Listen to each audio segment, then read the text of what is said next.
Jag menar brännvin tjänar bäst när kroppen göres svag och när en lit bekymret lätt är det en sak. När jag en dram utdrucket har, en annan dag till rede står. När jag den tredje dricker ut, blir jag en listig ut. Den tröst man får av brände vin, den varer ej så kort.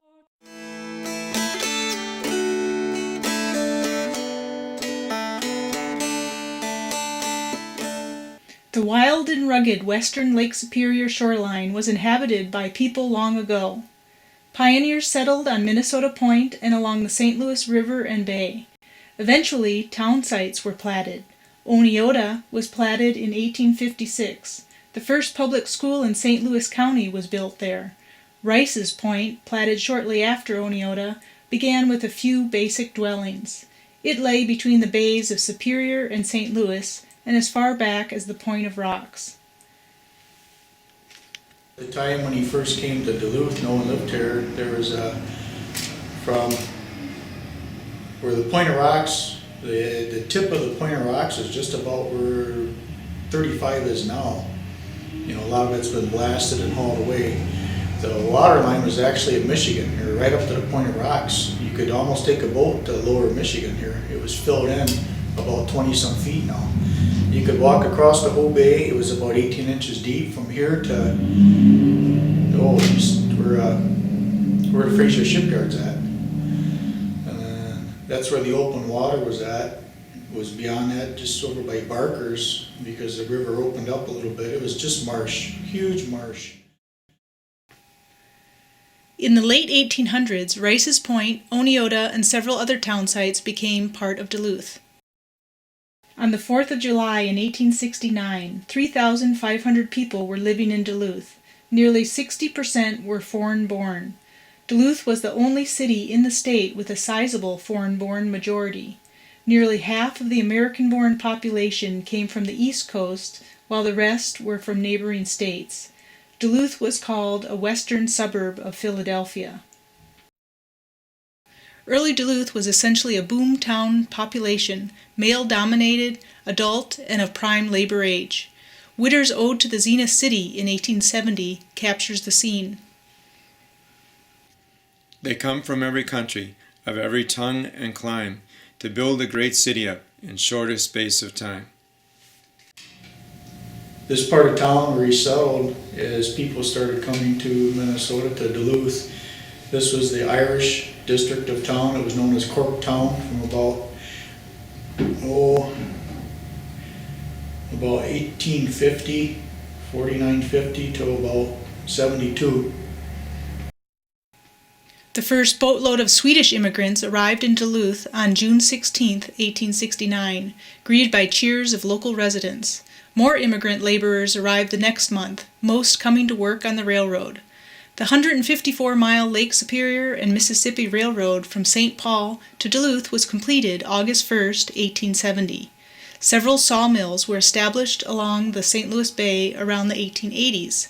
Duluth's first ore dock was built in 1893 and was located at the western border of the West End.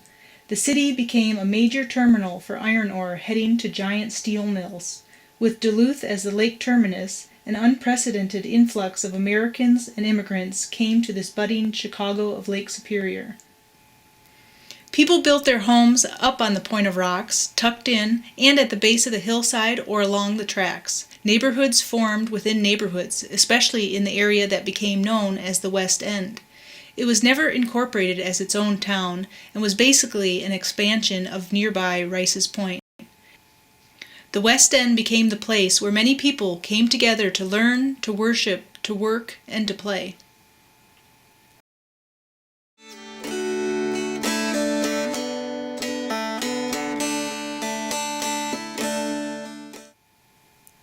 The greatest number of early settlers in Duluth were Roman Catholics. There were always three churches in the West End, now Lincoln Park. St. Peter and Paul, St. Jean the Baptist, and St. Clements, all within about 6 or 8 blocks of each other. They all had their own school, and they all had their own church, their own priests, and were full. With the influx of people to Duluth and to the West End, the diversity brought different needs for different faiths. Catholics of different nationalities preferred separate parishes. The Benedictine monks of St. John's Abbey from Collegeville, Minnesota, held services on Garfield Avenue, Rice's Point, to accommodate a group of Catholics. Abbot Alexius Edelbruck, the dynamic leader of the Benedictine monastery at St. John's Abbey, wanted to establish a strong Benedictine monastic influence in the city. A block of land at 20th Avenue West and 3rd Street was purchased to construct a church, a parish house, a school, and a minor seminary and industrial high school for boys. Monks and lay brothers from St. John's built the church and school with bricks fired in the Abbey's kilns and the lumber from St. John's sawmill. St. Clement's School was built first, then a church, followed by a rectory. The church and the school were dedicated in 1887 in memory of Father Clement Staub, a pioneer Minnesota missionary who had died the previous year. Parishioners were predominantly German and Irish, and masses were conducted in English. Abbot Alexius reconsidered his plans to open a seminary and industrial school on the property and instead convinced Mother Scholastica to rent the building for $100 a month and turn it into a hospital. In 1901, 80 Polish families established a West End parish. A building was constructed at 24th Avenue West and 5th Street, which could seat 360 people. It was under the patronage of Saints Peter and Paul. French Canadians were the predominant members of the new Saint Jean-Baptiste parish, built on 3rd Street at 24th Avenue West, dedicated in February 1905.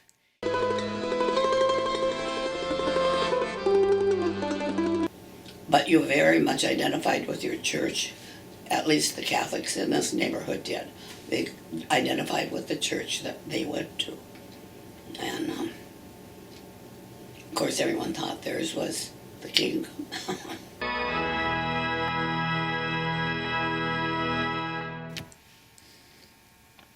Next to the Roman Catholic Church, the Lutheran faith in Duluth probably numbered more members than any other creed. It also was one of the most cosmopolitan, embracing in its membership Germans, Swedes, Norwegians, Danes, Finns, and Americans. Bethany Lutheran Church had its beginning in May 1885 at a meeting held on Rice's Point. In January 1889, Bethany was organized in its own church building at 20th Avenue West and 3rd Street. It was built by the First Lutheran Church and legally transferred to Bethany. The cornerstone of a new church at 23rd Avenue West and 3rd Street was laid July 12, 1903. The early services and record books were in Swedish. In 1912, 500 students were enrolled in Sunday school classes, of which 407 in Swedish and 93 were in English. During 1885 to 1887, more and more Lutherans moved into the West End, and demands for an independent congregation among the Norwegians became evident. The early congregation, formed in 1888, was called the First Norwegian-Danish Lutheran Evangelical Congregation of West Duluth, and a church was built at 25th Avenue West and 3rd Street, and dedicated March 1890. In 1891, the name was changed to Zion Norwegian Lutheran Church, and in 1932 it became simply Zion Lutheran Church. During the early years, all the church activities had been conducted in Norwegian. The last class in Norwegian was offered in 1932 with no pupils in attendance. In 1938, the church membership was reported to be 1,100 souls. The old church was torn down in 1950 and the new church was dedicated in June 1951.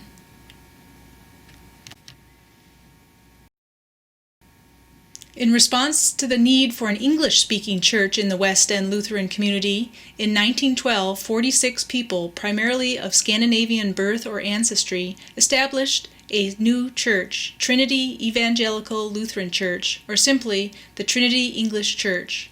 First a basement, then a Gothic-style building was built at 2701 West 3rd Street and dedicated in 1924. A church at 1108 East 8th Street advised that they had prior claim to the name Trinity Church, so in 1955 the name was changed to Lutheran Church of the Holy Trinity. The first Swedish Baptist Church of Duluth was organized on March 23, 1884, with 14 charter members. The purpose was to reach Swedish-speaking people with the gospel, as well as to provide a place of Christian fellowship and growth. The original church records were written in Swedish. This practice continued until 1939, when the services were no longer conducted in Swedish except for the adult Sunday school class known as the Berea class. The Swedes thought of their language as the language of heaven, with its musical-sounding dialects in its purer form.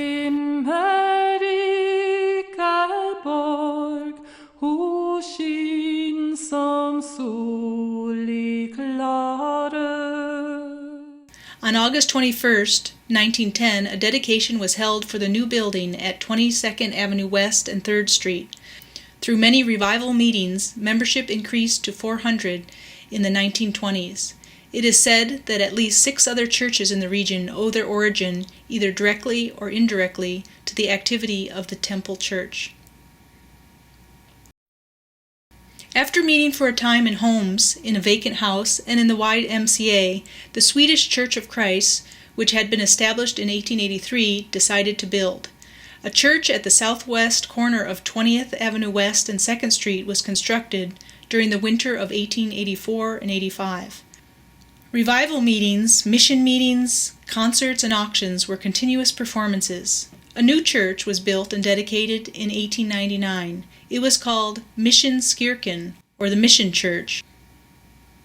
In 1919, the church name was changed again, this time to Svenska Tabernaklet, or Swedish Tabernacle, and in 1935 renamed the First Covenant Church of Duluth. The minutes of all the board meetings were written in Swedish until 1935, when the March and April meetings began in Swedish and ended in English. A new church at 2101 West 2nd Street was dedicated on June 30th, 1957. The West End also had several Episcopal, Methodist, Presbyterian, and other churches. You could hardly walk a block without a church in sight along one of the main streets. Gathering together in worship and fellowship was a strong part of the early West End. On Sunday mornings, hymns in English and several other languages filled the air.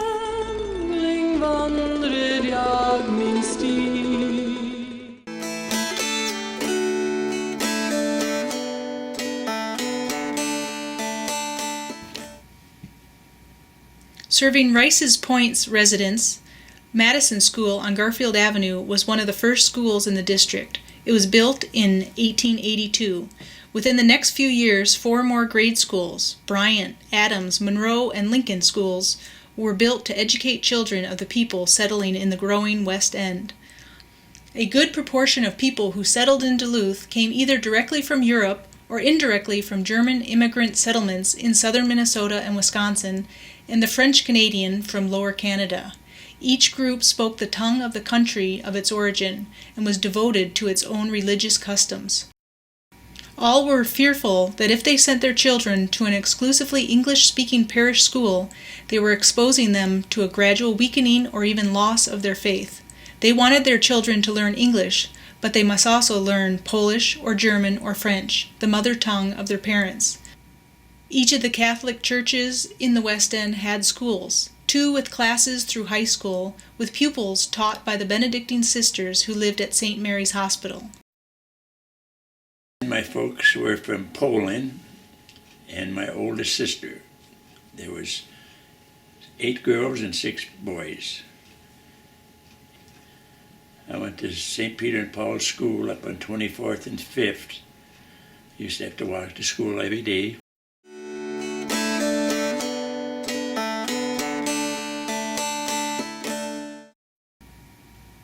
Railroad company ads in the English and foreign language press called out for laborers to come to Duluth and promised wages from $2 to $4 per day. It needed workers to clear land, construct the railroad bed, lay track, and to build bridges, all necessary for construction of the railroad. Many of the initial immigrants that came settled on land owned by the railroad companies. In time, people built houses more inland and found work in developing industries. Some people created businesses themselves. The Scott Graff Lumber Company, established in 1880 at 24th Avenue West and Michigan Street, was one of the several mills lining the St. Louis Bay, buzzing with activity, which peaked in the first years of the 1900s. The first log run through the mill was cut near the top of Duluth Hill at the head of Lincoln Park. The first ore train arrived at the docks on July 22, 1893. Since then, over 1 billion tons of ore have moved through the docks on the edge of the West End. Clyde Iron Company, which became Clyde Iron Works, was founded in 1889 as a steel foundry manufacturer that revolutionized log handling equipment. The company's hoists and cranes were used in some of America's most famous construction projects, including San Francisco's Golden Gate Bridge and New York's Empire State Building. Clyde's entire facilities and its 400 workers manufactured equipment for the government during World War II. Frank Mielke opened Mielke Electric Works on Michigan Street near 27th Avenue West in 1912 to repair electric motors and generators.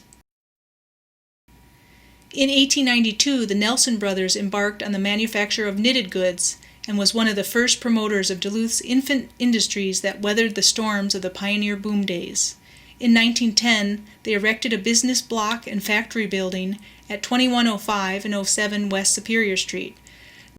Nelson Knitting Mills products were sold to the Duluth's jobbing trade, and it had an extensive mail order and parcel post trade. The Patrick Duluth Garment Factory at 29 Avenue West and Superior Street opened its facility in 1913. In 1915, thanks to a war order, 40 extra young women were given work making socks. Guerin's Knitting Mill at 101 30th Avenue West was originally organized in 1902 as the Great Northern Spinning and Knitting Company by Israel Guerin, himself an immigrant from Lithuania. In 1911, the Duluth Tent and Awning Company, a business derived from the French-Canadian Camille Poyer, opened a shop at 1610 West Superior Street in the then bustling West End. Packs, awnings, hay wagon covers, cots, wall tents, and heavy canvas aprons for working blacksmiths were made and sold there. In the 1920s, the business sold the auto pack that clamped to the running boards of touring cars. The Duluth Brewing and Malting Company opened at 29th Avenue West and Helm Street in 1894. Their beer was on draft in all of the best saloons. By the turn of the century, nearly every town on the Iron Range had a warehouse or branch office. Prohibition time was rough for breweries. The brewery was inactive from 1928 to 1933. It was one of only 10 breweries in the United States that produced malt for its own use and sold the excess. During the Great Depression of the 1930s, one of Duluth's busiest factories was the Barsness Candy Company.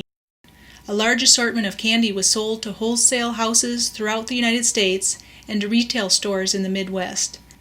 Of all the different candies made, none was more popular than Chocolate Hot Air, a bar consisting of a light, crunchy center covered by chocolate.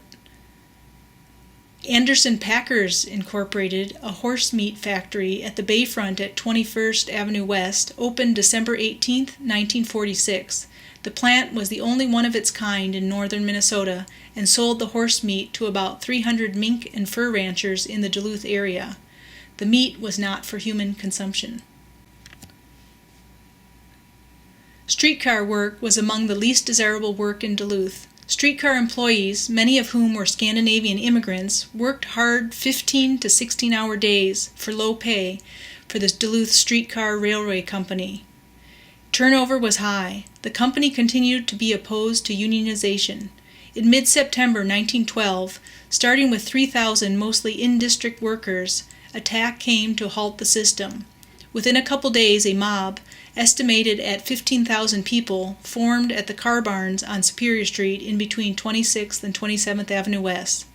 Cars were blocked and overturned, and gunshots were reportedly fired at scab motormen. The company general manager maintained that the company had a right to treat its employees any way it wished, that the company would not allow anyone to interfere with its right to determine its own labor policies, and that it had a right to fire any man for any reason. At the time, with the law on its side, that view prevailed. In 1902, West End business owners organized the West End Business and Civic Club to improve this section of town. It was through their efforts that Superior Street had its gas lights changed to an electric white-way, a post office was obtained, and a police station established. In 1910, Anderson Furniture was established at 21st Avenue West and Superior Street as a prime furniture dealer with the store policy, choose your own terms. Other furniture stores such as Enger & Olson on Michigan Street and Bodine Furniture were part of the early West End business district. The building that housed Newman Pharmacy was built in 1919, and in 1923, my uncle Art and my father Edwin Newman purchased the building and the pharmacy and ran